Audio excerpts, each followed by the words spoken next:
Hello everyone. सो आज again मैं एक वीडियो लेके आया हूँ आपके लिए स्पेशली, और वो जो सब्जेक्ट है आज that is economics business and commercial laws, जिसको शॉर्ट फॉर्म में हम लोग ईबीसीएल बोलते हैं। बराबर। अच्छा, लास्ट वीडियो आपने देखा होगा। लास्ट वीडियो में मैंने आपको जीआईजीएल कैसे पढ़ना है, क्या टेक्निक आपको यूज करनी है, ठीक है।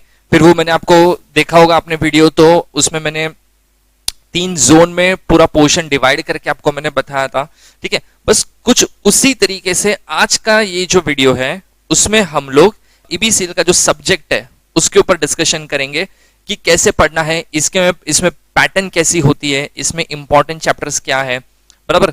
तो वो सब चीजें मैं आज आपके साथ डिस्कस करूंगा, तो लास्ट तक वीडियो डेफिनेटली देखना, क्योंकि मैं part A, part B, part C, वो पूरे के पूरे सिलेबस के अंदर जो पार्ट्स हैं वो सब डिस्कस करूंगा along with the chapters, weightage and importance and everything। बराबर। सो स्टार्ट करते हैं ये वीडियो। जैसे सबसे फर्स्ट आता है हाउ टू स्टडी ईबीसीएल सब्जेक्ट, ठीक है। तो सबसे पहले देखेंगे हम लोग, अगेन जैसे मैंने बताया था आपको कि कंसेप्चुअल रीडिंग पे आप ध्यान दो, ठीक है। सारी चीजें मगअप करने की ट्राई मत करो, कंसेप्ट्स क्लियर रखो। कंसेप्ट्स अगर आपके क्लियर हैं तो आप अपने वर्डिंग्स में भी आंसर लिख सकते हो। कोई ऐसा इंस्टीट्यूट का रूल नहीं है कि लीगल लैंग्वेज होना चाहिए, यही वर्डिंग्स आनी चाहिए, ठीक है। ऐसा कुछ नहीं होता है। आपका कंसेप्ट अगर क्लियर है, आपने जो एक नॉर्मल लैंग्वेज में, जो लीगल लैंग्वेज नहीं है, उसमें भी अगर आपने आंसर लिखा है तो डेफिनेटली आपका आंसर भी करेक्ट माना जाएगा और आपको मार्क्स भी मिलेगा। ऐसा कोई नहीं है कि आपको मार्क्स नहीं देगा, ठीक है। देन आता है थोड़ा स्मार्ट वर्क करने की जरूरत है। जैसे मैंने बोला था लास्ट वीडियो में भी कि आपको एनालिसिस करना है, बट वो एनालिसिस जनरली स्टूडेंट को नहीं कंफर्टेबल लगता है करना, उनको पता नहीं चलता है, बिकॉज ऑब्वियसली वो लोग फर्स्ट टाइम वो सब्जेक्ट अगर पढ़ते हैं तो उनके लिए वो थोड़ा डिफिकल्ट है। तो डेफिनेटली वो मैं आपको करके दूंगा कि स्मार्ट वर्क कैसे आपको करना है, किसके ऊपर आपको ज्यादा ध्यान देना है। देन कीप रिवाइजिंग टॉपिक्स, ज्यादा गैप मत दो अपनी स्टडी के बीच में। आज अगर एक चीज पढ़ी, मेक श्योर दैट 3 दिन के अंदर उसको वापस एक बार क्विक रिव्यू कर रहे हो। वापस वो पढ़ लिया, वापस 3 दिन के अंदर एक क्विक रिव्यू होना चाहिए। जितना गैप रखोगे, एक दिन पढ़ा फिर 10 दिन बाद सीधा बुक खोला, तो डेफिनेटली गैप बढ़ेगा, तो आप उस चीज को भूलना स्टार्ट कर दोगे, मतलब भूल ही जाओगे डेफिनेटली। बराबर। तो वो चीज थोड़ा ध्यान देना। अगेन प्रेफर कि आप बेस्ट कंटेंट लिख रहे हो। लीगल लैंग्वेज नहीं है तो भी चलेगा, लेकिन आपका कंटेंट बेस्ट होना बहुत जरूरी है। देन पॉइंटर्स, जैसे मैंने बताया था, हाँ, पॉइंटर्स के साथ साथ अगर आपको कहीं पे लगता है कि कुछ मेरे को फ्लो चार्ट बनाना है, कोई डायग्राम वे से प्रेजेंटेशन करना है, तो वो फ्लो चार्ट में भी आप उसको ऊपर फ्लो चार्ट बनाया, नीचे उस चीज का पॉइंटर्स में एक्सप्लेनेशन भी लिख दिया, तो भी बेस्ट है ये प्रेजेंटेशन के वाइज, ठीक है। तो इस तरीके से आप ईबीसीएल सब्जेक्ट की पढ़ाई आपको करनी है। अभी मैं बात करता हूं ईबीसीएल सब्जेक्ट्स की पार्ट की। तो ईबीसीएल सब्जेक्ट 3 पार्ट में डिवाइड किया जाता है। पहला आता है हमारा पार्ट ए जो 40 मार्क्स के लिए है, दूसरा आता है पार्ट बी जो 25 मार्क्स का है, और तीसरा आता है पार्ट सी जो 35 मार्क्स का है। बराबर। तो आप टोटल करोगे तो 100 मार्क्स का आपका पेपर बनता है, लेकिन इसमें पैटर्न जो है 40, 25, 35 होती है। बराबर। मतलब अगर मैं पार्ट बी और सी भी अच्छे से करके जाऊं तो मैं 60 मार्क्स का पेपर तो आराम से लिख सकता हूं, एकदम बेस्ट तरीके से लिख सकता हूं। लेकिन उसके लिए पार्ट बी, पार्ट सी बहुत प्रॉपर करना पड़ेगा, क्योंकि मैंने ऐसा सुना है काफी सारे स्टूडेंट को ना पार्ट ए थोड़ा डिफिकल्ट लगता है, because of that FEMA, then foreign contribution regulation, वो स्कीम्स, ईसीबी, एलआरएस वाली स्कीम, वो सब बहुत डिफिकल्ट और टेक्निकल लगता है उनको, ठीक है।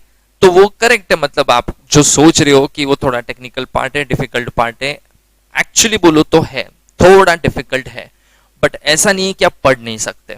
बराबर। तो काफी लोग क्या करते हैं, पार्ट बी और पार्ट सी के ऊपर ज्यादा फोकस करते हैं। सो अगर आप पार्ट बी और पार्ट सी को ज्यादा प्रायोरिटी देते हो तो भी चलेगा, 60 मार्क्स का वो कवरेज हो जाएगा। Then if you are going for a part A, तो पार्ट ए में भी जैसे मैं आपको बता रहा हूं वैसे पढ़ लेना, तो आपके लिए बहुत इजी हो जाएगा सब्जेक्ट को पढ़ना और उसको क्लियर भी करना, ठीक है।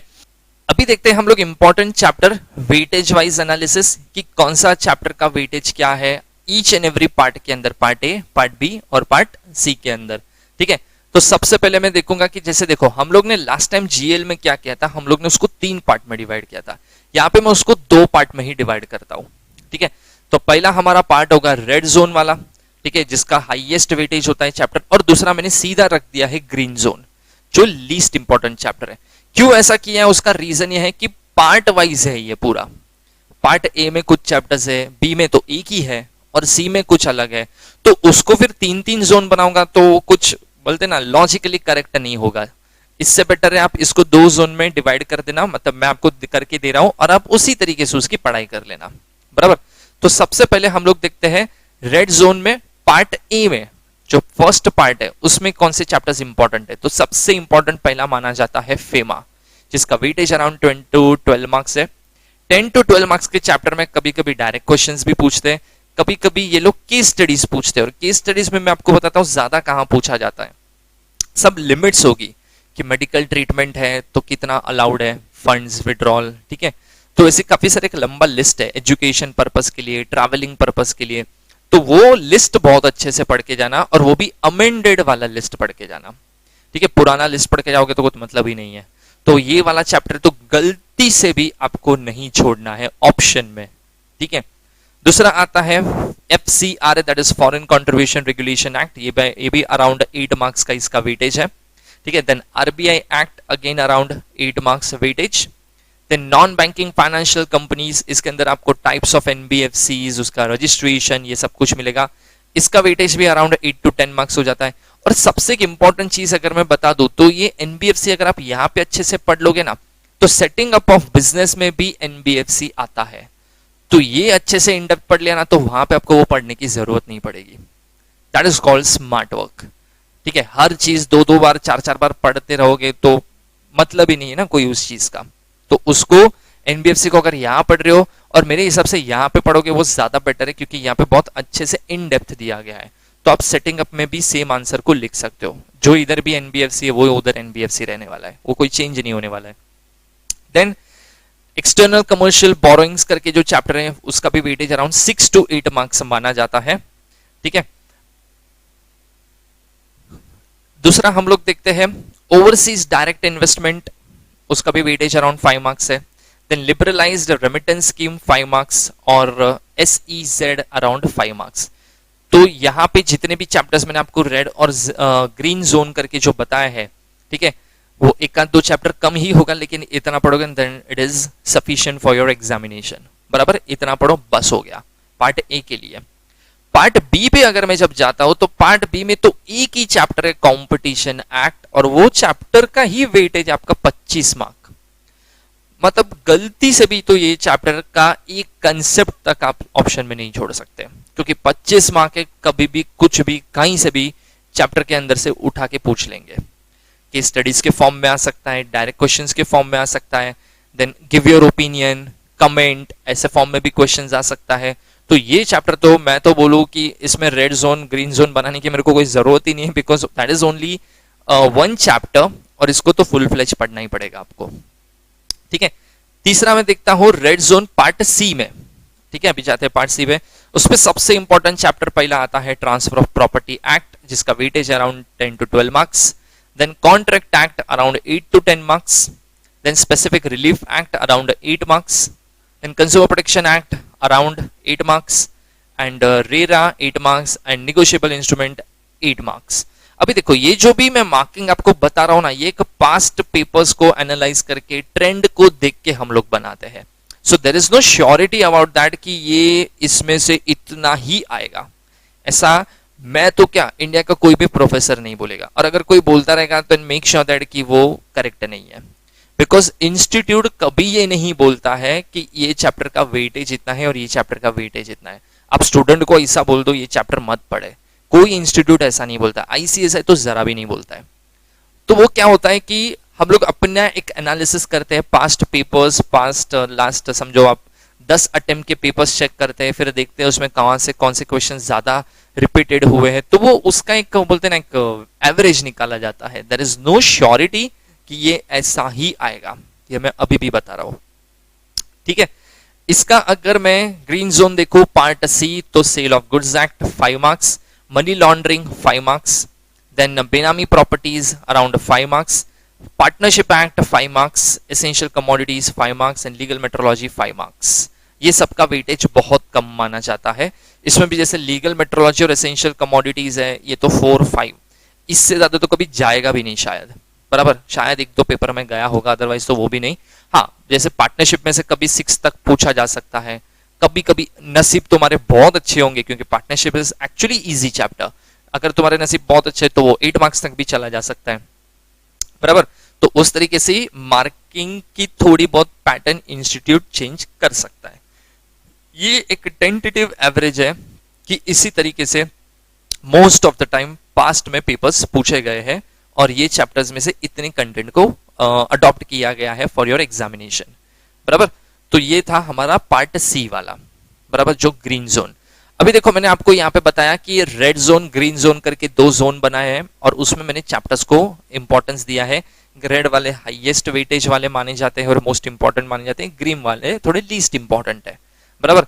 तो आप जब पढ़ाई करने बैठते हो ना, तो first of all target red zone. Part A पढ़ रहे हो तो उसका रेड जोन पढ़ लो, ठीक है। बी में भी सेम तरीके से पढ़ो, सी में भी सेम तरीके से पढ़ो, ठीक है। देन बी में तो चलो मैंने बोला एक ही चैप्टर है तो उसमें तो जोन बनाने की जरूरत नहीं है। देन प्रायोरिटी, अब बाद में थोड़ा मेन ये पढ़ाई करके फिर आप ग्रीन जोन के ऊपर जाओ। अदरवाइज क्या होगा, you are giving priority, you are giving your valuable time to such chapters which is actually not important from the exam point of view. तो वो पता होना चाहिए कि कौन सी चीज कैसे पढ़नी है, उसका इंपॉर्टेंस कितना है। आप कुछ भी चीज पढ़ के जाओगे, आप अगर सारे ग्रीन जोन वाले चैप्टर को बहुत प्रायोरिटी दोगे और रेड जोन वालों को लीस्ट इंपॉर्टेंट समझ के पढ़ के जाओगे, तो डेफिनेटली एग्जाम अटेम्प्ट करना और फिर पास आउट होना डिफिकल्ट हो सकता है, ठीक है। तो देखो ये मैंने आपको एक तरीका बताया ईबीसीएल में पढ़ाई करने का। हो सके तो इस तरीके से पढ़ लोगे तो बहुत ज्यादा बेटर होगा, और आप बहुत इजीली ईबीसीएल की एग्जाम को क्रैक कर सकते हो, बराबर। सो रेफर दिस, और डेफिनेटली मैं बोलता हूं कि अगर जो मतलब मैंने जीएल के वीडियो में बताया था 14 डेज वाला पैटर्न, ठीक है, आप वहां पे इसको अडॉप्ट करोगे तो भी चलेगा। लेकिन द ओनली थिंग इज कि यहाँ पे चैप्टर्स थोड़े ज्यादा है, सो आई कैन से दैट कि अराउंड 15 to 20 डेज, ठीक है, मैक्सिमम 20 डेज के अंदर आप पूरा का पूरा ईबीसीएल खत्म कर सकते हो, ठीक है। So give around 18 days 17 days आप पूरा कंटेंट पढ़ने में लगाओ, फिर अगेन 2.5 डेज आप उसको रिवाइज करने में दो, और लास्ट में जो हाफ डे बचता है आपका, उसमें आप एक पेपर सॉल्व करो। तो 20 दिन अगर आप प्रॉपर तरीके से पढ़ोगे ना, 20 डेज पूरा ईबीसीएल खत्म हो सकता है। एंड स्टिल देखो आपके पास अक्टूबर, ठीक है, नवंबर, 2 महीने पूरे के पूरे हैं। तो अगर जैसे देखो अभी कैसा है कि दिसंबर अटेम्प्ट की अगर मैं बात करूं, दिसंबर 2020, तो उसके लिए टाइम कम है, तो उसके लिए आपको थोड़ा स्पीड बढ़ाना पड़ेगा। अगर आप 20 डेज फिर जीएल के 15 डेज अगर इतना सब करने जाओगे तो 35 डेज आपका ऑलमोस्ट 1 मंथ से ज्यादा आपका खाली 2 सब्जेक्ट में चला जाएगा। But those who are giving for June, ठीक है, जून 21 में आप अगर एग्जाम देने वाले हो हो सके तो इसी तरीके से पढ़ाई स्टार्ट करना, क्योंकि इस तरीके से अगर आप पढ़ाई स्टार्ट करोगे तो डेफिनेटली आप फर्स्ट अटेम्प्ट में बहुत इजीली निकल जाओगे। और जो दिसंबर वाले हैं जो अभी पढ़ रहे हैं, ऑब्वियसली मैं ये अजम्पशन कर रहा हूं कि तुम लोगों ने एटलीस्ट एक रीडिंग तो किया ही होगा, कोई ऐसा नहीं होगा शायद कि अभी फर्स्ट टाइम उठा के पढ़ रहा है बुक, ऐसा तो नहीं होगा।